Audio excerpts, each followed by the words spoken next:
ನಮಸ್ಕಾರ ಸ್ನೇಹಿತರೆ. ಪ್ರಕೃತಿಯಲ್ಲಿ ಸಕ್ರಿಯವಾಗಿ ವಾಸಿಸುತ್ತಿರುವಂತಹ ಎಲ್ಲ ಸ್ನೇಹಿತರಿಗೂ ಆತ್ಮೀಯವಾದಂತಹ ಸ್ವಾಗತ. ಪ್ರತಿಯೊಬ್ಬರು ವಿಡಿಯೋ ಕೊನೆಯವರೆಗೂ ತಪ್ಪದೆ ನೋಡೋದನ್ನು ಮರಿಬೇಡಿ ಸ್ನೇಹಿತರೆ. ಯಾಕೆಂದರೆ ಈ ಉರಿ ಬೇಸಿಗೆಯಲ್ಲಿ ಪ್ರತಿಯೊಬ್ಬರಿಗೂ ಒಂದು ಅನುಕೂಲವಾಗುವಂತಹ ಒಂದು ರೆಸಿಪಿ, ಒಂದು ಮಾಹಿತಿಯನ್ನು ನಿಮ್ಮೊಂದಿಗೆ ಹಂಚಿಕೊಳ್ತಾ ಇದ್ದೀನಿ. ಈ ಒಂದು ಪ್ರಕೃತಿನಲ್ಲಿ ಪ್ರತಿಯೊಂದು ತನ್ನ ಒಂದು ಸಮಯಕ್ಕೆ ತನಗೇನೆಲ್ಲ ಬೇಕೋ ಆ ಸಮಯಕ್ಕೆ ತಕ್ಕಂತೆ ಪ್ರಕೃತಿ ತನ್ನನ್ನು ತಾನು ಬದಲಾಯಿಸ್ಕೊಳ್ತಾ ತನಗೇನು ಬೇಕೋ ಅದನ್ನು ಮಾಡ್ತಾ ಇರುತ್ತೆ ಸ್ನೇಹಿತರೆ. ಅದೇ ಥರ ಈ ಚಳಿಗಾಲ, ಮಳೆಗಾಲ, ಬೇಸಿಗೆಗಾಲ ಅಂತ ಏನಿದೆಯೋ ಹಾಗೆ ಇವತ್ತು ಈ ಉರಿ ಬೇಸಿಗೆನಲ್ಲಿ ನಾವು ಬಂದು ನಿಂತಿದ್ದೀವಿ. ಪ್ರತಿ ವರ್ಷ ಈ ಬೇಸಿಗೆನಲ್ಲಿ ಹೇಗಪ್ಪ ನಾವು ದೇಹನ ಕಾಪಾಡಿಕೊಳ್ಳೋದು ಅಂತ ಅನ್ನೋದ್ರ ಬಗ್ಗೆ ಇವತ್ತು ಆ ಒಂದು ವಿಚಾರವಾಗಿ ಹೇಳೋದಾದರೆ, ಪ್ರತಿಯೊಬ್ಬರಿಗೂ ಬೇಸಿಗೆ ಅಂದರೆ ತುಂಬ ಇಷ್ಟ. ಯಾಕೆ ಅಂದರೆ ಹ್ಯಾಪಿ ಸಮ್ಮರ್ ಬಂತು ಅಂದರೆ ನಮಗೆ ಸುಮಾರು ಟ್ರಿಪ್ಗಳು ಹೋಗೋದಾಗಿರ್ಬೋದು, ಅದು ಎಲ್ಲೇ ಟ್ರಿಪ್ ಹೋದರೂ ಕೂಡ ನಾವು ನೀರಿರುವಂತಹ ಜಾಗಗಳಿಗೆ ನಾವು ಹೋಗ್ತಾ ಇರ್ತೀವಿ ಸ್ನೇಹಿತರೆ. ಯಾಕೆಂದರೆ ಈ ಬೇಸಿಗೆನಲ್ಲಿ ನಮಗೆ ನೀರಿನ ಅಗತ್ಯ ತುಂಬ ಇರುತ್ತೆ. ನಮ್ಮ ದೇಹಕ್ಕೆ ನೀರು ಬೇಕೇ ಬೇಕು. ಏಕೆ 72-75% ನೀರಿನ ಅಂಶ ಕೇವಲ ನಾವು ಇಂಟರ್ನಲ್ ತೊಗೊಳ್ಳೋದು ಮಾತ್ರ ಅಲ್ಲ, ನಾವು ಹೊರಗಡೆಯಿಂದನೂ ದೇಹ ತಂಪಾಗಿಟ್ಕೊಳ್ಳೋದಕ್ಕೆ ನಮಗೆ ಬೇಕು. ನೀರು ಎಲ್ಲಿರುತ್ತೋ, ಎಷ್ಟು ಬಿಸಿಲಿನ ಕಿರಣಗಳಿದ್ರೂ ಸಹ ನಾವು ನೀರಿರೋ ಕಡೆ ಓಡ್ತಾ ಇರ್ತೀವಿ ಸ್ನೇಹಿತರೆ ಅಲ್ವಾ. ಇಂಥ ಒಂದು ಬೇಸಿಗೆನಲ್ಲಿ ನಾವು ಕೇವಲ ಬರೀ ನೀರನ್ನು ಮಾತ್ರ ಕುಡಿಬಾರ್ದು. ಅಂದರೆ ಏನಪ್ಪ ಇದು ನೀರನ್ನು ಕುಡಿಬಾರ್ದು ಅಂತ ಹೇಳ್ತಾ ಇದ್ದಾರಲ್ಲ, ದೇಹಕ್ಕೆ ನೀರಿನ ಅಂಶ ಬೇಕೇ ಬೇಕು.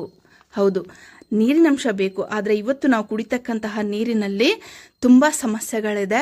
ಅದಕ್ಕೋಸ್ಕರ ಬರೇ ನೀರು ಕುಡಿಯೋದ್ರಿಂದ ಪ್ರಯೋಜನ ಇಲ್ಲ ಅಂತ ಹೇಳ್ತಾ ಇದ್ದೀನಿ ಸ್ನೇಹಿತರೆ. ಈ ನೀರನ್ನು ನೋಡಿದ ತಕ್ಷಣವೇ ನಮಗೇನಾಗುತ್ತೆ ಹೇಳಿ, ನಾವು ಎಷ್ಟೇ ಬಾಯಾರಿಕೆ ಇದ್ದು, ನಾವು ಎಷ್ಟೇ ತಂಪು ಪಾನೀಯಗಳನ್ನು ಕುಡಿದ್ರೂ ಕೂಡ ಈ ನೀರು ಕೊಟ್ಟಂತಹ ತೃಪ್ತಿ ನಮಗಿನ್ಯಾವುದೇ ಪದಾರ್ಥಗಳು ಕೊಡೋದಿಲ್ಲ ಸ್ನೇಹಿತರೆ. ಹೌದಾ? ಯಾಕೆ? ಆ ನೀರಿಗೆ ಅಷ್ಟು ಬೆಲೆ ಇದೆ ಸ್ನೇಹಿತರೆ. ಯಾಕೆ ನಾನು ನೀರನ್ನು ಕುಡಿಬೇಡಿ ಅಂತ ಹೇಳ್ತಾ ಇದ್ದೀನಿ, ಬರೇ ನೀರನ್ನು ಕುಡಿಬೇಡಿ ಅಂತ ಹೇಳ್ತಾ ಇದ್ದೀನಿ ಅಂದರೆ, ಬೇಸಿಗೆಯಲ್ಲಿನ ಬಿಸಿಲಿನಿಂದ ತುಂಬ ಬೆವರು ದೇಹದಿಂದ ಹೊರ ಹೋಗುತ್ತೆ ಸ್ನೇಹಿತರೆ. ನಾವು ಎಷ್ಟು ನೀರು ನೋಡಿ ಬಾಯಿಗೆ ನಾವು ಹಾಕ್ತಾ ಇದ್ರೆ, ಆ ತುಟಿಗೆ ಆ ನೀರು ತಾಗ್ತಾ ಇದ್ರೆ ಅದರ ಆನಂದನೇ ಬೇರೆ ಸ್ನೇಹಿತರೆ ಅಲ್ವಾ. ನೀವು ಏನೇ ಕೊಟ್ಟರು ತೃಪ್ತಿ ಆಗೋದೇ ಇಲ್ಲ ಈ ದೇಹಕ್ಕೆ. ಈ ದೇಹದಿಂದ ಬೆವರಿನಿಂದ ಸುಮಾರು ನಮಗೆ ನ್ಯಾಚುರಲ್ ಎಲೆಕ್ಟ್ರೋಲೈಟ್ಸ್ ಗಳಾದ ಸೋಡಿಯಂ, ಪೊಟ್ಯಾಷಿಯಂ, ಮೆಗ್ನೀಷಿಯಂ, ಕ್ಯಾಲ್ಶಿಯಂ ಮತ್ತು ವಿಟಮಿನ್ B-C ಗಳಂತಹ ಅಂಶಗಳು ಕೂಡ ಬೆವರಿನ ಮೂಲಕ ಹೊರಟೋಗುತ್ತೆ ಸ್ನೇಹಿತರೆ.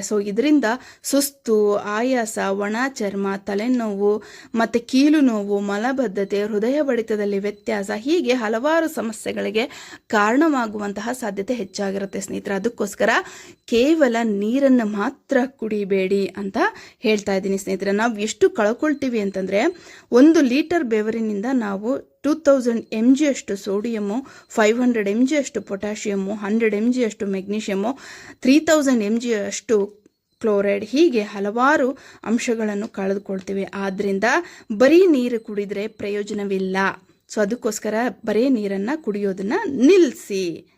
ಇದ್ರ ಜೊತೆಗೆ ನಾವೇನು ಯಾಕೆ ನಾವು ಬದಲಾವಣೆ ಮಾಡಿಕೊಳ್ಬೇಕು ಅಂದರೆ, ಎಳನೀರಿನಲ್ಲಿ ನಿಂಬೆ ರಸ ಅಥವಾ ಕಿತ್ತಳೆ ಹಣ್ಣಿನ ರಸ ಜೊತೆಗೆ ಗುಲಾಬಿ ಉಪ್ಪು, ಕಪ್ಪು ಉಪ್ಪು ಮತ್ತು ಎಲ್ಲ ಪೌಷ್ಟಿಕಾಂಶ ಸಿಗುವಂತಹ ಸೂಕ್ಷ್ಮ ರೂಪದಲ್ಲಿ ಇರುವಂತಹ DXN ಇಂದ ತರುವಂತಹ blue and green alga powder 1 ಚಮಚದಷ್ಟು ನಾವು ಬಳಸೋದ್ರಿಂದ, ವಾರದಲ್ಲಿ 2 ಬಾರಿ ಈ ಪದಾರ್ಥಗಳನ್ನು ಬಳಸೋದ್ರಿಂದ ನಾವು ಈ ಒಂದು ಉರಿ ಬೇಸಿಗೆನಲ್ಲಿ ಒಂದಿಷ್ಟು ನಾವು ಬಿಸಿಲಿನ ಬೇಗೆನಲ್ಲಿ ಬೆವರಿನ ಮೂಲಕ ಕಳ್ಕೊಳ್ಳುವಂತಹ ನಾವು ಅಂಶಗಳು ಏನಿದ್ದಾವೆ, ಎಲೆಕ್ಟ್ರೋಲೈಟ್ಸ್ಗಳಾದ ಸಮಸ್ಯೆಗಳನ್ನ ನಾವು ಕಡಿಮೆ ಮಾಡ್ಕೊಳ್ಬೋದು ಸ್ನೇಹಿತರೆ. ಅದಕ್ಕೆ ನಾನಿಲ್ಲಿ ತೊಗೊಂಡಿರುವಂತಹ ಪದಾರ್ಥಗಳು, ಒಂದು ಎಳ್ನೀರು ತೊಗೊಂಡಿದ್ದೀನಿ, ಮತ್ತು ಸುಮಾರು 8 ಗಂಟೆಗಳ ಕಾಲ ನೆನೆಸಿರುವಂತಹ ಸಬ್ಜಾ ಬೀಜ, ಮತ್ತು ಬಾದಾಮಿ ಗೋಂದನ್ನ ತೊಗೊಂಡಿದ್ದೀನಿ, ಅಂದರೆ ಬಾದಾಮಿ ಅಂಟು ತೊಗೊಂಡಿದ್ದೀನಿ, ಮತ್ತು ಚಿಯಾ ಸೀಡ್ಸ್ನ ತೊಗೊಂಡಿದ್ದೀನಿ, ಮತ್ತು ನಮ್ಮ DXN ಸ್ಪಿರುಲಿನ ತೊಗೊಂಡಿದ್ದೀನಿ. ಇವು 8 ಗಂಟೆ ಕಾಲ ನೆನೆಸಲೇಬೇಕು ಸ್ನೇಹಿತರೆ, ಇಲ್ಲಾಂದರೆ ಅದರಲ್ಲಿರ್ತಕ್ಕಂತಹ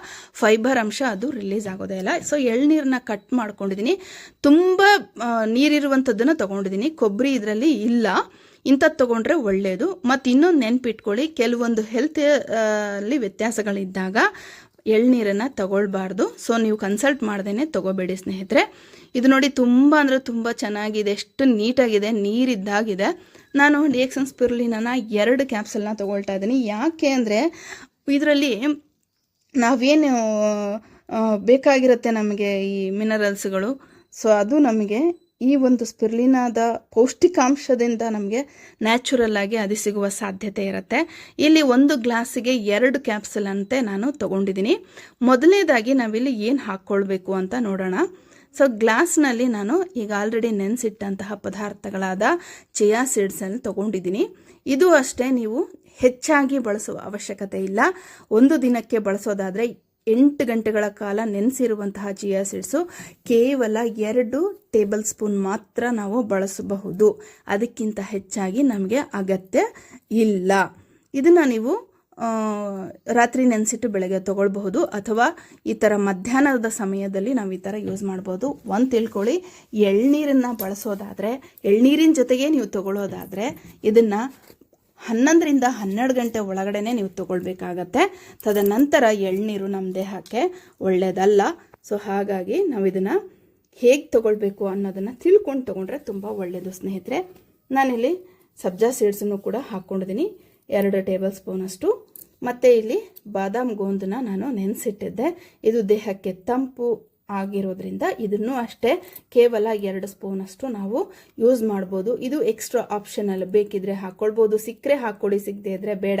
ಇದು ದೇಹಕ್ಕೆ ತಂಪು ಅಂತ ಬಳಸೋದ್ರಿಂದ ಇದನ್ನು ನಾನು ಯೂಸ್ ಮಾಡ್ತಾ ಇದ್ದೀನಿ. ಬೇಡ ಅಂದರೆ ಸ್ಕಿಪ್ ಮಾಡ್ಬೋದು, ಬಟ್ ಸಿಕ್ಕಿದ್ರೆ ಯೂಸ್ ಮಾಡಿ, ಒಳ್ಳೆಯದು. ಎಳ್ನೀರನ್ನು ನಾನು ಆಲ್ರೆಡಿ ಕಪ್ಗೆ ಹಾಕ್ಕೊಂಡಿದ್ದೀನಿ. ನೋಡಿ, ನೀರು ಮತ್ತು ಎಳ್ಳೆನೀರು ಎರಡೂ ಬೇರೆ ಥರ ಇಲ್ಲವೇ ಇಲ್ಲ, ಅಷ್ಟು ನೀಟಾಗಿದೆ, ಅಷ್ಟು ಟ್ರಾನ್ಸ್ಪರೆಂಟ್ ಆಗಿದೆ. ಇದಕ್ಕೆ ಸ್ಪಿರುಲಿನಾ ಕ್ಯಾಪ್ಸೂಲನ್ನು ಓಪನ್ ಮಾಡಿ ಹಾಕ್ಕೊಳ್ತಾ ಇದ್ದೀನಿ. ಒಂದು ಗ್ಲಾಸಿಗೆ ನಾನು 2 ಕ್ಯಾಪ್ಸೂಲ್ನ ತೊಗೊಂಡಿದ್ದೀನಿ. ನೀವೇನಾದರೂ ದೊಡ್ಡ ಗ್ಲಾಸ್ ತೊಗೊಂಡ್ರೆ ಈ ಒಂದು ಪದಾರ್ಥಗಳು ನಾನು ಏನು ಹಾಕಿದ್ದೆ ಅದನ್ನು ಇನ್ಕ್ರೀಸ್ ಮಾಡ್ಕೊಳ್ಬಹುದು ದೊಡ್ಡ ದೊಡ್ಡ ಗ್ಲಾಸ್ಗೆ ಹಾಕಿದಾಗ. ಬಟ್ ಒಬ್ಬರಿಗೆ ಒಂದು ದಿನಕ್ಕೆ 2 ಟೇಬಲ್ ಸ್ಪೂನ್ ಅಷ್ಟು ಮಾತ್ರ ನಿಮಗೆ ಆ ನೆನೆಸಿರುವಂತಹ ಪದಾರ್ಥಗಳು ಸಾಕು, ಅದಕ್ಕಿಂತ ಹೆಚ್ಚಿಗೆ ಬೇಕಿಲ್ಲ ಸ್ನೇಹಿತರೆ. ಸ್ಪಿರುಲಿನಾ ಎಲ್ಲ ನಾನು ಓಪನ್ ಮಾಡಿ ಹಾಕ್ಕೊಂಡಿದ್ದೀನಿ. ಈಗ ಎಳನೀರನ್ನು ಹಾಕ್ಕೊಳ್ಳೋಣ. ಇದು 2 ಗ್ಲಾಸಿಗೆ ಸಾಕಾಗೋದಿಲ್ಲ. ಇದನ್ನು ಹಾಕಿ ನೋಡಿಕೊಂಡು ನಾನು ಮತ್ತೊಂದನ್ನು ನಾನು ಕಟ್ ಮಾಡ್ಕೊಳ್ತೀನಿ. ಸ್ವಲ್ಪನೇ ಹಾಕ್ಕೊಂಡು ಮಿಕ್ಸ್ ಮಾಡ್ಕೊಳ್ಬೇಕು ಸ್ಪೂನಿಂದ. ಯಾಕೆಂದರೆ ಸ್ಪಿರುಲಿನಾ ಗಟ್ಟಿಯಾಗುವಂಥ ಅಂಟಂಟು ಅಂದರೆ ಉಂಡೆ ಉಂಡೆ ಕಟ್ಕೊಳ್ಳೋ ಸಾಧ್ಯತೆ ಇರುತ್ತೆ. ಅದಕ್ಕೋಸ್ಕರ ಹಾಕ್ಬಿಟ್ಟು ಸ್ಪೂನಿಂದ ಚೆನ್ನಾಗಿ ಮಿಕ್ಸ್ ಮಾಡಿಕೊಂಡು ನಂತರ ಉಳಿದ ನೀರನ್ನು ಹಾಕ್ಕೊಳ್ತಾ ಇದ್ದೀನಿ. ಬೆಳಗ್ಗೆ ನೀವು ಇದನ್ನು ಕುಡಿದು ನೋಡಿ, ವಾರದಲ್ಲಿ ಒಂದು ದಿನನಾದರೂ ಸ್ಟಾರ್ಟ್ ಮಾಡಿ ನೋಡಿ. ಈ ಎಷ್ಟೇ ಬೇಸಿಗೆನಲ್ಲಿ ನೀವು ಬೆವರಿನ ಮೂಲಕ ಈ ಎಲೆಕ್ಟ್ರೋಲೈಟ್ಸ್ಗಳಾದ ಸೋಡಿಯಂ, ಪೊಟ್ಯಾಷಿಯಂ ಏನು ಕಳ್ಕೊಂಡಿರ್ತೀರಿ ಅದನ್ನೆಲ್ಲ ನೀವು ನ್ಯಾಚುರಲ್ ಆಗಿ ಹಿಂಪಡ್ಕೊಳ್ಬಹುದು. ಟೇಸ್ಟ್ಗೋಸ್ಕರ ಮತ್ತು ವಿಟಮಿನ್ ಸಿಗೋಸ್ಕರ ನ್ಯಾಚುರಲ್ ಆಗಿ ನಾನು ಲೆಮನ್ ಜ್ಯೂಸನ್ನ ಆ್ಯಡ್ ಮಾಡ್ಕೊಳ್ತಾ ಇದ್ದೀನಿ. ನಮಗೆ ತುಂಬ ರುಚಿನೂ ಕೊಡುತ್ತೆ ಇದು. ವಾರದಲ್ಲಿ ನೀವು ಇದನ್ನು ಒಂದು ದಿನ ನೀವು ಸ್ಟಾರ್ಟ್ ಮಾಡಿ, ನಿಮಗೆ ಗೊತ್ತಾಗತ್ತೆ. 2 ದಿನ ಸ್ಟಾರ್ಟ್ ಮಾಡಿದ್ರು ಇನ್ನೂ ನಿಮಗೆ ಬೆನಿಫಿಟ್ನ ಅದರಲ್ಲೂ ಮಕ್ಕಳಿಗೆ ತುಂಬ ಚೆನ್ನಾಗಿರುತ್ತೆ, ಇದು ಕೊಡಬಹುದು. ಬಟ್ ಹೆಲ್ತ್ ಏನಾದರೂ ಸಮಸ್ಯೆಗಳಿದ್ದರೆ ದಯವಿಟ್ಟು ಕನ್ಸಲ್ಟ್ ಮಾಡ್ದೇನೆ ತಗೋಬೇಡಿ. ಇದು ನನ್ನ ಒಂದು ರಿಕ್ವೆಸ್ಟ್ ಅಂತ ತಿಳ್ಕೊಳ್ಳಿ ಸ್ನೇಹಿತರೆ.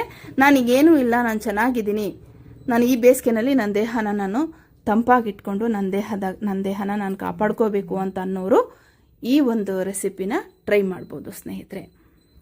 ನೋಡಿ, ರೆಡಿ ಆಗಿದೆ. ತುಂಬ ಅಂದರೆ ತುಂಬ ರುಚಿಯಾಗಿರುತ್ತೆ ಸ್ನೇಹಿತರೆ. ನೀವು ಟ್ರೈ ಮಾಡಿ ನೋಡಿ ಈ ಒಂದು ರೆಸಿಪಿನ ನನಗೆ ಹಂಚ್ಕೊಳ್ಳೋದನ್ನು ಮರಿಬೇಡಿ ಸ್ನೇಹಿತರೆ. ಧನ್ಯವಾದಗಳು.